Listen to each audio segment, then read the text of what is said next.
Hallelujah.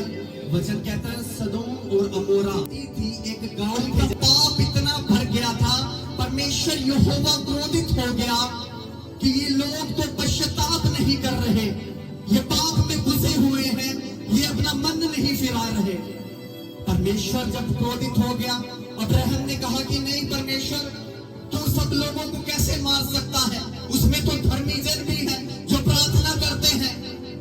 Abraham ने कहा कि अगर परमेश्वर, अगर वो 50 जन धर्मी होंगे उस गांव में, तो क्या उनको भी नाश कर देगा? अब एक गांव है, उसमें 8 जन परमेश्वर का भय मानने वाले लोग हैं। अब्राहम ने बोला कि तू उनको भी नाश कर देगा।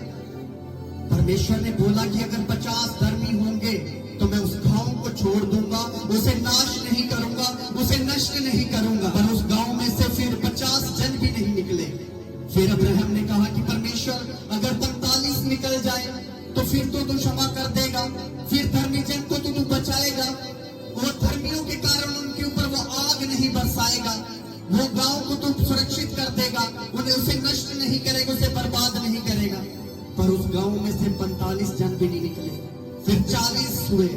अब्राहम ने फिर कहा परमेश्वर, अगर 40 निकले, वो 40 भी नहीं निकले, फिर 30 हुए, वो 30 भी नहीं निकले, फिर 20 हुए, वो 20 भी नहीं निकले। फिर अब्राहम ने कहा कि अगर 10 जन यहोवा परमेश्वर, अगर 10 धर्मी निकले तो फिर तो स्वर्गीय आग जो अपना क्रोध है जो भड़क गया है उसे रोक देगा। वो 10 जन भी धर्मी नहीं निकले। अब वहां पे सोचो कि कितना पाप बढ़ गया। वो गांव के गांव वहां पर इतना पाप बढ़ा कि 10 जन भी धर्मी वो प्रार्थना करने वाले नहीं निकले।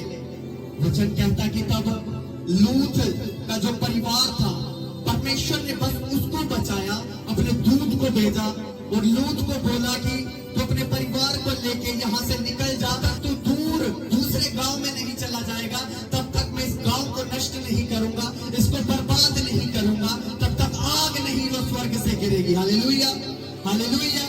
परमेश्वर ने तब तक वो आग को रोके रखा। वचन कहता जब लूत और उसकी पत्नी वो गांव में से निकल जा रहे थे, परमेश्वर ने बोला कि तू पीछे मुड़ के मत देखना कि पीछे क्या हो रहा है, पीछे क्या आग गिर रही है, क्या गंधरस गिर रही है। पर वचन कहता लूत की पत्नी ने जब पीछे मुड़ के देखा और वो नमक का खंबा बन गई। हालेलुया। क्योंकि परमेश्वर ने उसको मना किया था, परमेश्वर ने आज्ञा दी थी परमेश्वर के दूतों ने कि तुम पीछे मुड़ के मत देखना, चाहे कुछ भी हो जाए। आज के टाइम में परमेश्वर हमसे कुछ बोले या परमेश्वर अपने दासों के जरिए लोगों को कुछ बोलता है और वो उस बातों को इग्नोर कर देते हैं। वो फिर वो लाइफ, वो पास्ट, वो पुरानी लाइफ जो बीत गई है फिर उसमें घुस जाती है, अपने पुराने बीती हुई बातों को याद करती है। वचन कहता अब से जब से तूने पश्चाताप कर लिया, तब से तेरा जीवन नया हो गया। अपने पीछे की लाइफ को मत देख कि तूने पीछे क्या किया था, अब से जी कि अब से परमेश्वर ने तुझे चुन लिया है। क्योंकि वचन कहता तू 7 बार गिरेगा, मैं तुझको 7 बार उठाऊंगा।